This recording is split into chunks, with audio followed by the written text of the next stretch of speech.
Hello everyone, welcome back to my YouTube channel. This is Anchal Jaiswal. तो चलिए, हम लोग कॉमन एरर की सीरीज कर रहे थे किरण पब्लिकेशन की। 30 क्वेश्चंस हो गए थे। 31st क्वेश्चन से स्टार्ट करते हैं। चलिए। My lawn which is overgrown needs weeding. यहाँ पे माई लॉन है, ठीक है। उसके लिए इज आया है, विच इज एकदम सही है। नीड्स, यस, लॉन के लिए आया है।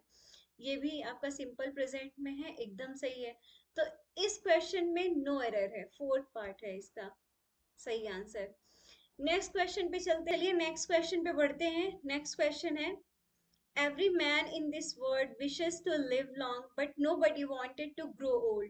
every man in this world, इस संसार में जितने भी लोग हैं सभी लोग क्या, wishes to live long. Live long मतलब कि दीर्घायु होने का विश करते हैं। But nobody wanted to grow old, और कोई भी ओल्ड नहीं होना चाहता है। एकदम सही बात है, कौन बूढ़ा होना चाहता है। तो यहाँ पर देखना बेटा, जो फर्स्ट पार्ट में तो कोई एरर नहीं है, सेकेंड पार्ट में भी कोई एरर नहीं है, बट थर्ड पार्ट में देखना ये सिंपल प्रेजेंट में है। तो ये वाला भी सेंटेंस आप सॉरी ये वाला भी पार्ट आपका भी प्रेजेंट में ही होना चाहिए। तो नो बडी वॉन्ट्स होना चाहिए, यहाँ पे वॉन्टेड नहीं, यहाँ पे पास्ट में नहीं जाएगा, यहाँ प्रेजेंट ही रहेगा। तो नेक्स्ट क्वेश्चन पे बढ़ते हैं। He told his friend that he could not do that work because it is not to his taste. He told, अच्छा, ये पार्ट ही पढ़ के लगा कि नहीं ये इनडायरेक्ट स्पीच में है। तो इनडायरेक्ट स्पीच में है तो चलिए देखते हैं। He told his friend that he could do not that work, ये एकदम सही है। Because it is not to his taste. अभी बेटा यहाँ पे देखना, जब हम लोग इनडायरेक्ट स्पीच में इनडायरेक्ट स्पीच डायरेक्ट स्पीच को इनडायरेक्ट स्पीच में कन्वर्ट करते हैं, तो टेंस जो हमारा वर्ब होता है उसको भी चेंज करते हैं, उसको हम पास्ट में करते हैं, क्योंकि यहाँ पे ये पास्ट में है। तो यहाँ इज नहीं होगा, यहाँ पे क्या होगा, वॉज। ठीक है, तो थर्ड पार्ट में एरर है। बढ़ते हैं नेक्स्ट क्वेश्चन पे। The tragedy of Julius Caesar was written by William Shakespeare about 1599। नहीं, जब भी ईयर की बात होगी, ईयर के साथ हमेशा इन प्रिपोजिशन लगता है, ठीक है। जैसे इन 2010, इन 2003, इन 1599। ठीक है, तो यहाँ पे थर्ड पार्ट में आपका एरर है। चलिए नेक्स्ट क्वेश्चन पे बढ़ते हैं। The writer evidently the writer is evidently enormed enormed at subject at subject. बेटा देखना, एनॉर्म्ड के साथ हमेशा कौन सा प्रीपोजिशन लगता है, एनॉर्म्ड के साथ हमेशा ऑफ लगेगा। ये फिक्स प्रीपोजिशन के कुछ क्वेश्चंस है।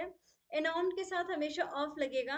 और एक प्रीपोजिशन, एक फिक्स प्रीपोजिशन इस सीरीज में हमने और डिस्कस किया था। अब बताइए अबाइड के साथ क्या लगेगा, ये क्वेश्चन आया था। तो अबाइड के साथ हमेशा बाय लगेगा, एनॉर्म्ड के साथ ऑफ लगेगा, अबाइड के साथ बाय लगेगा।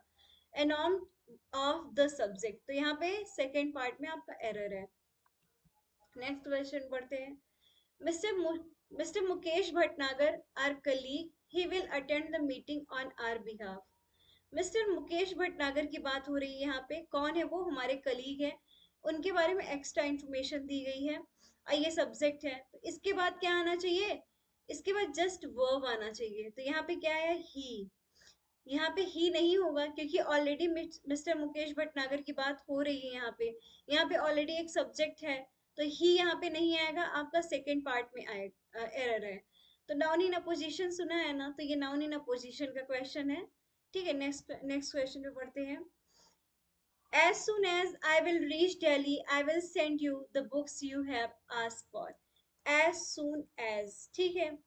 ये जो सेंटेंस है कंडीशनल सेंटेंस है, कंडीशनल सेंटेंस है। इसमें कंडीशंस इंट्रोड्यूस होती है।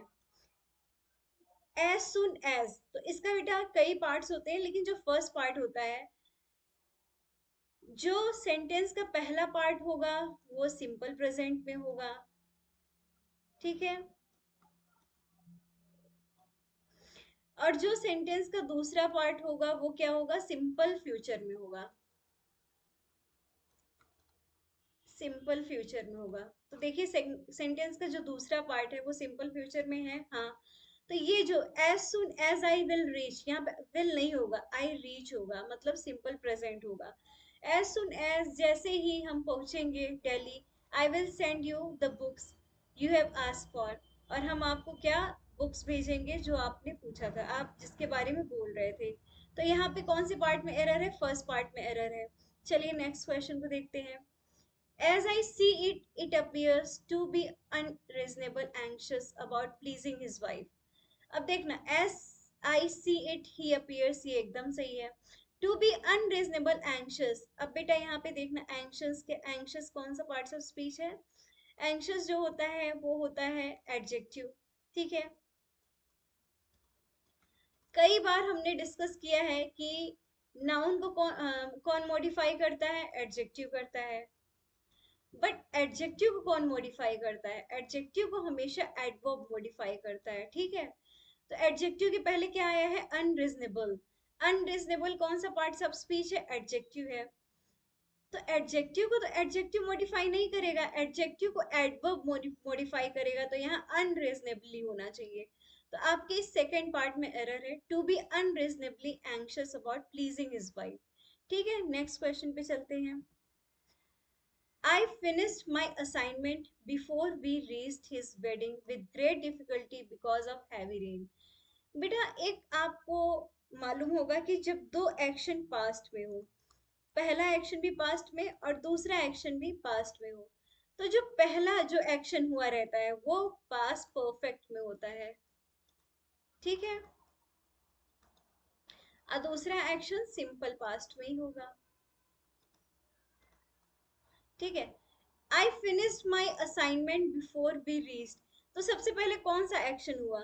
आई फिनिश्ड माई असाइनमेंट, मैं पहले असाइनमेंट अपनी कंप्लीट करूंगा, फिनिश करूंगा। We reached his wedding with great difficulty, assignment complete करने की बात थी, किसी के वेडिंग में जाऊंगा, तो यहाँ पे क्या होगा? I had finished. तो यहाँ पर फर्स्ट पार्ट में एरर है।